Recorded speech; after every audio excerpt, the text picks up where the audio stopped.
Hello students, today I am going to discuss binomial distribution in statistics. Binomial distribution was discovered by James Bernoulli in the year 1700. Let a random experiment be performed repeatedly and each repetition being called as trial, and the occurrence of event in a trial is called success and non-occurrence is called failure. There are some conditions for binomial distribution. First condition is each trial results two exhaustive and mutually disjoint outcomes. These outcomes termed as success and failure. Okay, and second condition is the number of trials n is finite. Condition number 3 is the trials are independent of each other, and condition 4 is the probability of success, that is p, is constant in each trial. These are 4 conditions for binomial distribution. Means to say अगर हम किसी random experiment को बार बार repeat करते हैं तो हर एक repetition को हम लोग ट्रायल कहते हैं, और जो अकरेंस होगी इवेंट की अकरेंस उसको हम लोग सक्सेस कहेंगे और non occurrence of event failure कहलाएगी। जैसे मान लीजिए हम कोई क्वाइन टास्क करते हैं और हेड का आना अगर अकरेंस है तो नॉन अकरेंस क्या हो जाएगा, हेड का ना आना मीन्स टेल का आना, ये फेल्योर हो जाएगा। ओके, तो सक्सेस हो जाएगा हेड का आना और फेल्योर हो जाएगा टेल का आना। तो हर एक ट्रायल में दो आउटकम्स आएंगी, या तो सक्सेस होगी या फेल्योर होगी, और सक्सेस और फेल्योर दोनों डिसजॉइंट आउटकम्स होंगी। ओके, दूसरी कंडीशन ये है कि जो हम ट्रायल्स परफॉर्म करते हैं वो फाइनाइट ट्रायल होने चाहिए। मीन्स कहने का ये है कि जो एक्सपेरिमेंट हम रिपीट करेंगे वो finite number of times repeat करेंगे, और हर एक ट्रायल जो होगा वो इंडिपेंडेंट होगा एक दूसरे से। कहने का मतलब ये है कि एक ट्रायल का दूसरे ट्रायल से कोई भी रिलेशन नहीं होगा। और फोर्थ कंडीशन ये है कि हर ट्रायल में प्रोबेबिलिटी ऑफ सक्सेस सेम रहेगी।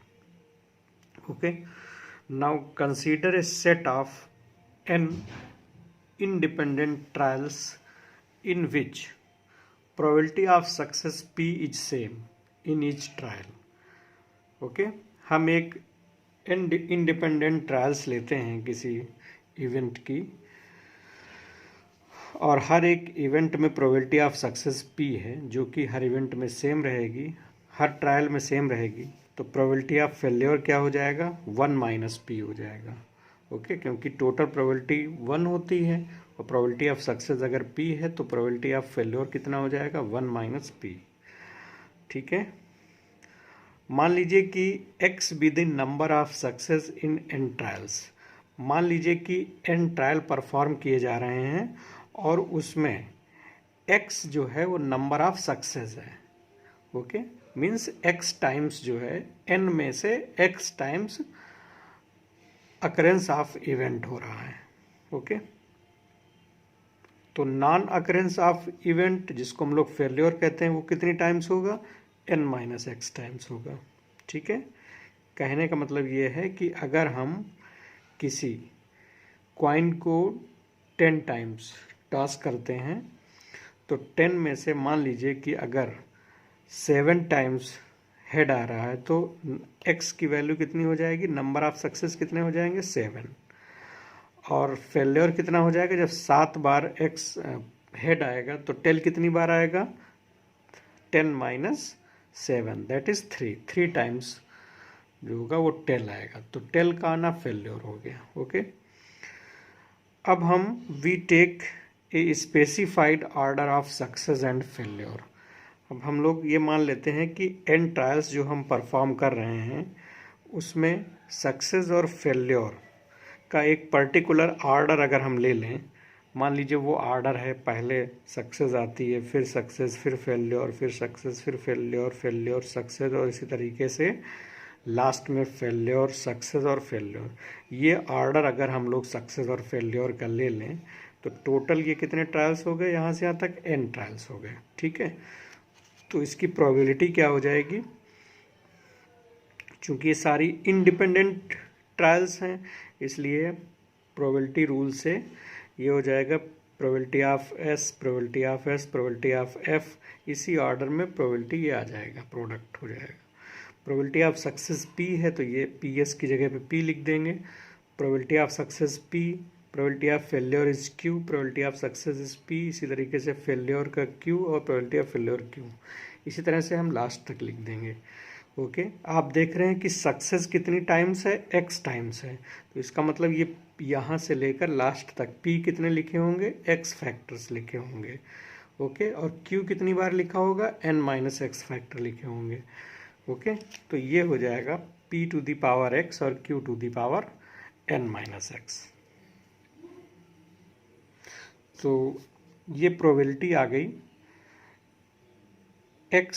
n ट्रायल्स में से x बार सक्सेस होने की प्रोबेबिलिटी इस पर्टिकुलर ऑर्डर में ये हो जाएगी। ओके, अब आप देखिए इन n ट्रायल्स में जो सक्सेस का ऑर्डर है, सक्सेस कितनी है, x है, तो इस सक्सेस का ऑर्डर कितने तरह से लिखा जा सकता है, NCX ऑर्डर में हम लोग सक्सेस को लिख सकते हैं।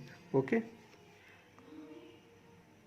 लेकिन हर एक ऑर्डर में जो होगा probability of success x success कितना हो जाएगा, p to the power x, q to the power n minus x हो जाएगा। Okay, hence probability of x success in n trials in any order, order कितने हैं, NCX, is given by addition theory of probability. तो हम हर trial में आप देख रहे हो कि p to the power x, q to the power n minus x है, और हम सक्सेस हमारी कितने तरीके से आ सकती है, NCX ऑर्डर में आ सकती है। ठीक है, इसलिए आप सभी लोग जानते हैं एडिशन थ्योरी में क्या होगा, ये p to the power x, q to the power n minus x NCX times add हो जाएगा। तो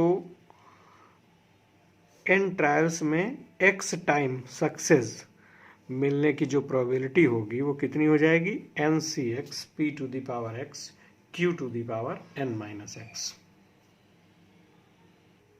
तो इस तरह से हम डेफिनेशन दे सकते हैं बाइनोमियल डिस्ट्रीब्यूशन की, a random variable x is set to follow binomial distribution if it assumes only non negative values and its probability mass function is given by p x equal to x is equal to NCX p to the power x, q to the power n minus x for x equal to 0, 1, 2, 3 up to n and 0 in otherwise case।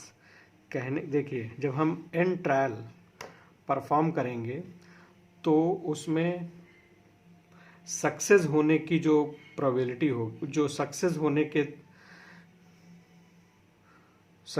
की जो संख्या होगी वो n trials में से 0 times भी success मिल सकती है, 1 टाइम्स भी सक्सेस मिल सकती है, 2 टाइम्स भी मिल सकती है, और n ट्रायल्स में से n टाइम्स भी सक्सेस मिल सकती है। जैसे जैसे हम मान लीजिए 10 कॉइन थ्रो करते हैं तो हेड आना अगर सक्सेस है तो 10 ट्रायल्स में से ऐसा भी हो सकता है कि एक भी बार हेड ना आए, मीन्स x इक्वल टू 0।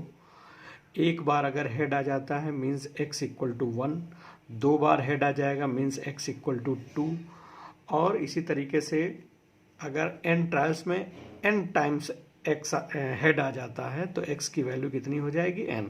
तो इसका मतलब x की जो वैल्यू होती है वो मैक्सिमम कहाँ तक जाती है, जितने ट्रायल्स होते हैं वहाँ तक जाएगी। तो आप देख रहे हैं यहाँ पर जो रैंडम वेरिएबल x की वैल्यूज़ हैं वो डिस्क्रीट वैल्यूज़ हैं, 0, 1, 2, 3 अप टू n।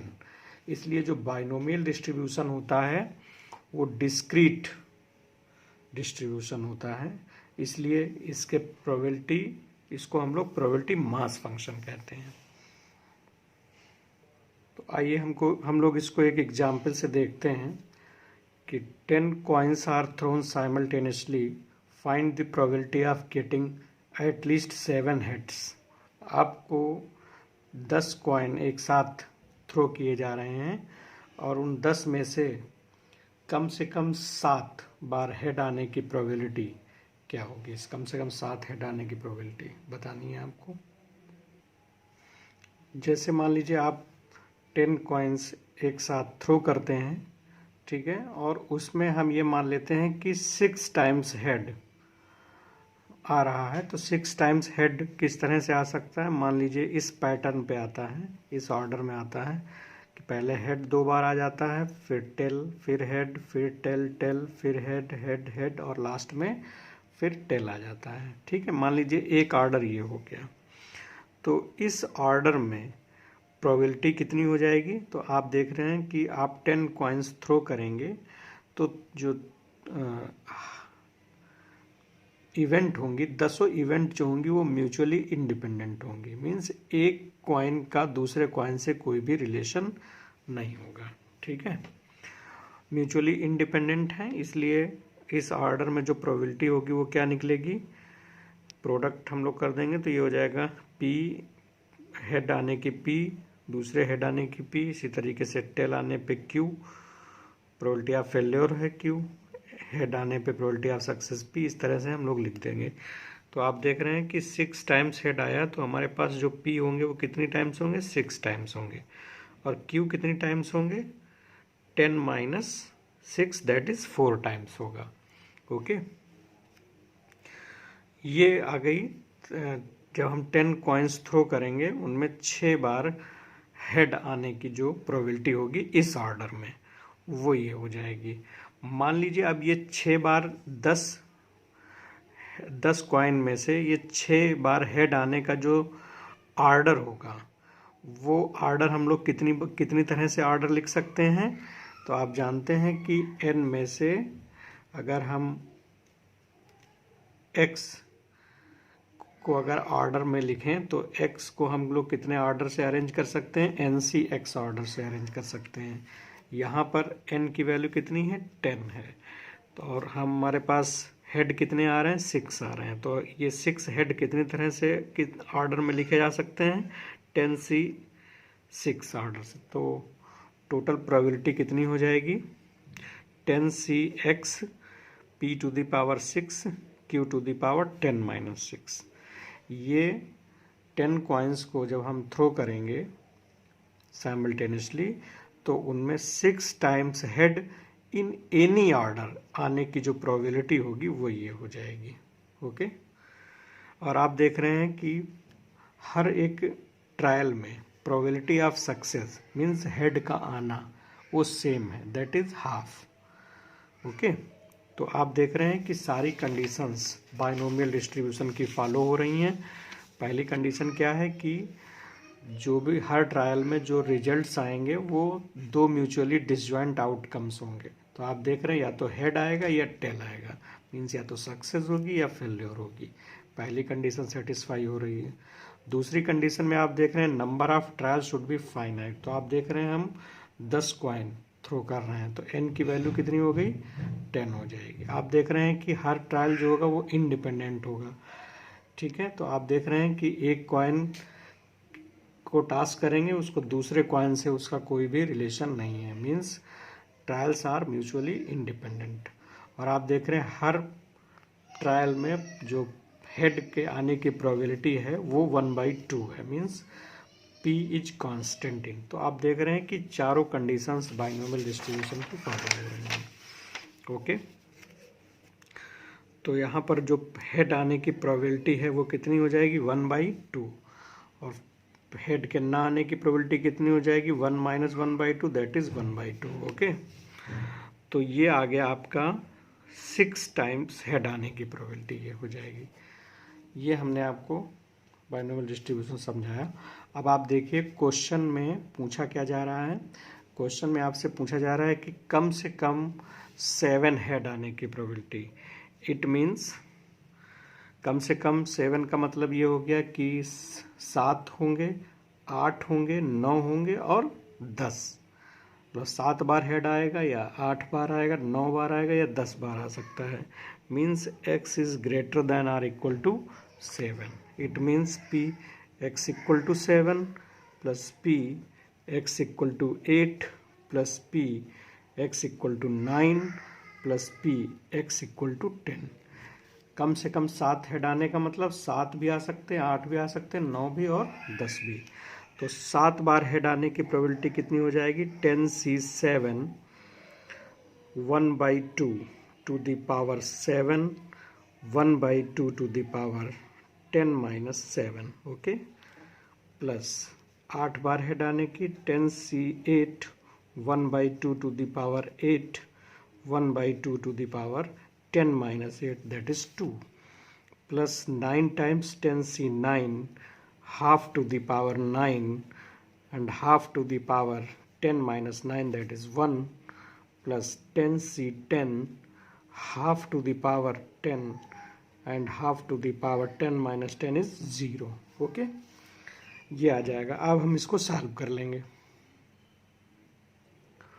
यहाँ से देखिए आप, हाफ टू द पावर 10 हर एक टर्म में है, क्योंकि 7 और 3 ये टोटल हाफ की पावर 10 हो जाएगा। यहाँ पर भी 10 है, हर एक टर्म में हाफ टू द पावर 10 है। इसको हम बाहर कर लेंगे, अंदर बचेगा 10c7 plus 10c8 plus 10c9 plus 10c10। Okay, 2 to the power 10 is 1024, 10c7 is 120, 10c8 is 45, 10c9 is 10 and 10c10 is 1। okay, this is 176y 1024। ये प्रोबेबिलिटी आ जाएगी 10 बार कॉइन थ्रो करने पर कम से कम 7 बार हेड आने की प्रोबेबिलिटी ये हो जाएगी। We have next question. If 10% of bolts produced by a machine are defective, determine the probability that out of 10 bolts chosen at random, 1 or none and at most 2 bolt will be defective। ये आपको बताना है। देखिए, 10% of bolts of a machine are defective, तो defective होने की probability क्या हो जाएगी? तो probability of defective bolts that is 10% means 0.1। Okay, ये P हो जाएगा। और नॉन डिफेक्टिव बोल्ट की प्रोबेबिलिटी कितनी हो जाएगी? Probability of non defective bolt Q that is 1 minus 0.1 that is 0.9। Okay, आप देख रहे हैं, determine the probability that out of 10 bolts, मतलब टोटल बोल्ट कितने हैं? 10, means number of trials is 10, 1 will be defective. तो 10 में से एक डिफेक्टिव होने की प्रोबेबिलिटी क्या होगी? तो means P X equal to 1 आपको निकालना है। दैट इज 10c1 p की वैल्यू कितनी? 0.1 टू द पावर 1, q की value 0.9 to the power 10-1 is 9। Okay, और इसको हम लोग सॉल्व कर लेंगे, तो ये आ जाएगा 0.3874। ये 0.9 टू द पावर 9 निकाल लेंगे और इसको 0.1 और 10 से मल्टीप्लाई कर देंगे, तो ये आ जाएगा। तो 1 बोल्ट डिफेक्टिव होने की प्रोबेबिलिटी ये हो जाएगी। इसी तरह से आप देखिए none, none bolt will be defective means P X equal to 0 आपको इवेल्युएट करना है, तो 10C0 0.1 to the power 0, 0.9 to the power 10 minus 0 that is 10, और इसको हम लोग सॉल्व कर लेंगे तो ये 1 हो जाएगा, 0.1 की पावर 0 1 हो जाएगा, 0.9 टू द पावर 10 की वैल्यू हो जाएगी 0.3487. ओके, तो ये प्रोबेबिलिटी आ जाएगी एक भी बोल्ट के डिफेक्टिव ना होने की। ठीक है, फिर क्या है, at most 2 bolt will be defective. देखिए, एट मोस्ट का मतलब होता है ज़्यादा से ज़्यादा 2 बोल्ट डिफेक्टिव होंगे 10 में से, तो ज़्यादा से ज़्यादा 2 होंगे, तो इसका मतलब क्या होगा, P X less than or equal to 2, it means P X equal to 0 भी आ सकता है इसमें, पी एक्स इक्वल टू 1 आएगा, और पी एक्स इक्वल टू 2। ज़्यादा से ज़्यादा 2 का मतलब एक भी नहीं होगा, एक डिफेक्टिव हो सकता है और 2 डिफेक्टिव हो सकते हैं। ये हो जाएगा 10C0 0.1 to the power 0, 0.9 to the power 10 plus 10C1 0.9 to the power 1, 0.9 to the power 9 plus 10C2 0.1 to the power 2, 0.9 to the power 10 minus 2 is 8. Okay, तो ये हम अभी इवेल्युएट कर चुके हैं, दैट इज 0.3487 प्लस इसकी वैल्यू भी निकाल चुके हैं 0.3874 प्लस 10C2 का मतलब हो जाएगा factorial 10 upon factorial 2 factorial 8, 0.01 0.9 to the power 8, 0.3487 plus 0.3874 plus 10 into 9 upon 2 means 45,